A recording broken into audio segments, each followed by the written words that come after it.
Este viernes pasada, yo tuve la oportunidad de ir a Dubuque a participar en una procesión eucarística. Es parte de esta peregrinación eucarística que está pasando aquí en los Estados Unidos.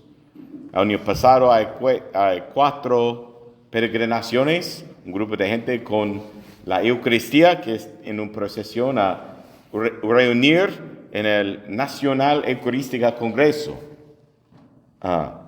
el verano pasado. Y ahora hay un otro que cruzando el país con Nuestro Señor en el Santísimo, poco a poco, y cruzando por diócesis y diócesis, con diferentes eventos de procesión, de adoración. Entonces, ese viernes pasado, esta peregrinación eucarística estaba pasando por nuestra arquidiócesis en Dubuque. Entonces fue un evento muy hermoso, con 200 personas más o menos, con el obispo de Davenport, llega por el río Mississippi en una barca y dar el Santísimo a nuestro arciobispo. Oraciones y procesión, y fue hermosa. La sola cosita es, durante nuestra procesión de este viernes pasado, hay un hombre allá, un hombre protestante que tiene un megáfono, predicando el evangelio a nosotros. Él estaba usando las escrituras, la Biblia, versículos de la Biblia, a decir a nosotros que somos en error, que somos en alabanza de un ídolo, alabando un pan y no es Cristo, que no estamos en la iglesia correcta, porque la iglesia católica es una iglesia corruptida, sin un Jesús falso, y no pedimos decir cosas o pedir la intercesión de la Virgen María, y él usando la Biblia, dice, porque dice en esta parte de la Biblia y en esta parte. Ignoramos a él, más o menos. Pero yo estoy compartiendo esto a ustedes porque es traernos a una pregunta interesante. Ese hombre usa la Biblia a decir que no somos correctos, ¿sí? Pero, ¿cómo sabemos que nuestra corrección, nuestra interpretación de la Biblia es correcta y él es incorrecta? ¿Cómo sabemos que él no es él? Tiene la interpretación correcta y nosotros estamos en error. ¿Cómo sabemos que somos en la iglesia correcta o no? Posiblemente nuestra iglesia es corruptida, no es simplemente de los errores de hombres.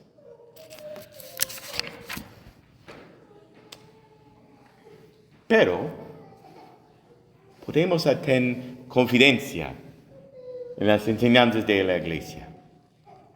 ¿Cómo? Porque nuestras enseñanzas que creemos que en nuestra iglesia enseñamos, las enseñanzas de la iglesia, no es simplemente la opinión de este pastor o este pastor, no es simplemente la interpretación de Padre Kevin o de un otro sacerdote. Las enseñanzas de la iglesia es la sabiduría colectiva de muchos siglos. Pero no es simplemente una creación en historia, pero todas las cosas que creemos como católicos tienen semillas de estas enseñanzas en los primeros cristianos. Entonces, podemos... nuestra iglesia no es simplemente una creación de hombre, pero yo quiero hablar hoy de que nuestra iglesia es una iglesia apostólica, la iglesia es la novia de Cristo y es el cuerpo de Cristo místico. Primero, la iglesia apostólica.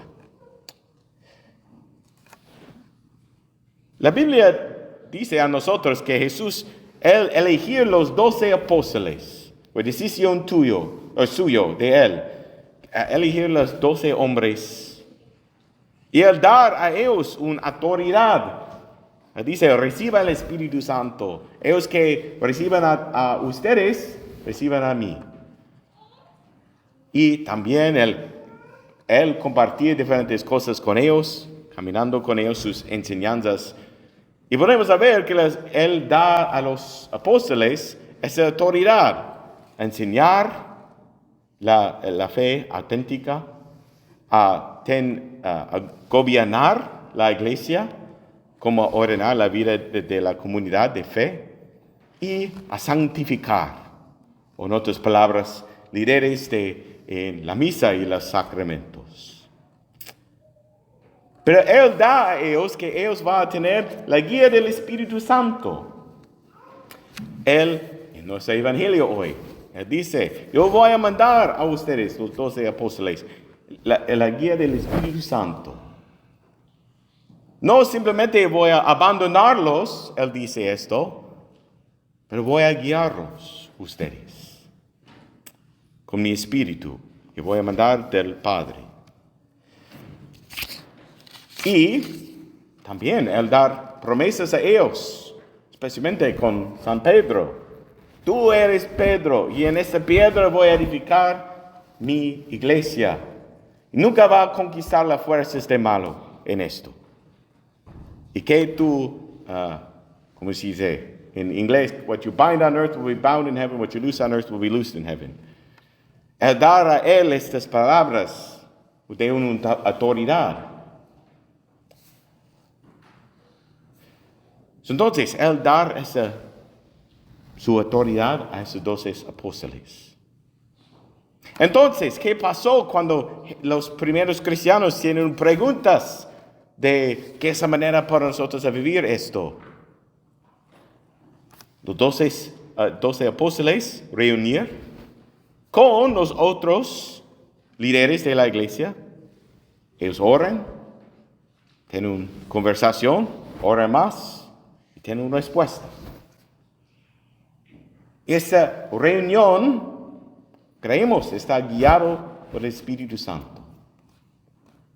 Y esos 12 apóstoles, ellos pasar a otros tu autoridad apostólica. Y ellos pasar a sus sucesores y a sus sucesores, a los obispos hoy. Nuestros obispos hoy católicos son los sucesores de los apóstoles.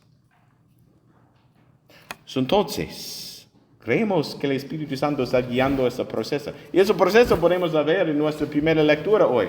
El primer Church Council. El consejo de la iglesia primera. Reunión de la iglesia. Los apóstoles y los obispos reunir en una conversación y tener una respuesta.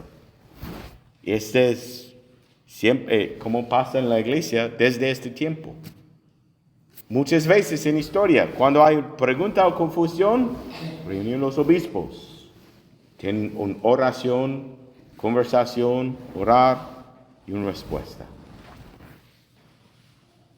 Jesús no simplemente abandonar y dice, aquí es la Biblia, tú puedes interpretar. No, Él nos ama más que esto. Él da a nosotros un padre y una madre por la iglesia a guiarnos en confusión, en dificultades, en preguntas. Él establecer los obispos para guiarnos. No es a decir que cada obispo está un buen hombre o cada sacerdote es un buen hombre. Sí, por supuesto, en historia podemos leer en la historia muchos ejemplos de hombres malos que tratan de usar su posición como sacerdotes o obispos por sus propias cosas, egoísmas o malos, mundial. Pero es la enseñanza colectiva de todos los obispos que está pasando, que Jesús da una promesa que Él va a guiar por su Espíritu Santo, a guiar todo en verdad.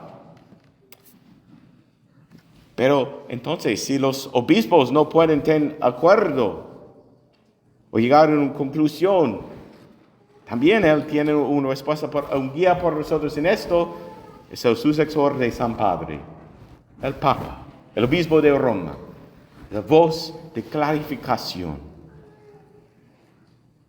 ese no es simplemente ¿cómo se dice? Una guerra de interpretación que tú piensas o tú piensas. Tenemos un guía. Jesucristo nos ama.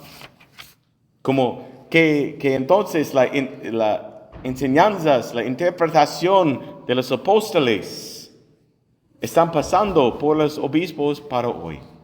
Que creemos hoy es lo mismo que en el principio. Sí, es desarrollar algunos de los temas y ideas más explícitamente o entender más con más más plenitud, que es la implicación de esas enseñanzas. Pero todas las semillas de nuestras enseñanzas existen desde el principio. Los primeros obispos, los primeros cristianos, la iglesia apostólica.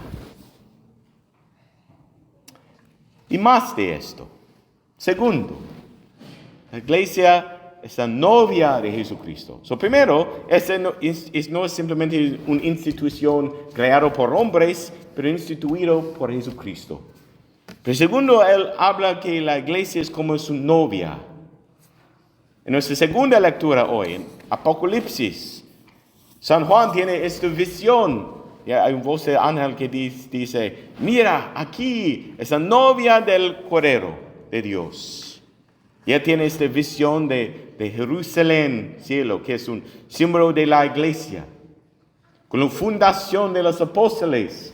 Dice aquí que en los piedras de fundación, esos nombres sobre 12 cimientos en los que estaban escritos los 12 nombres de los apóstoles del Cordero.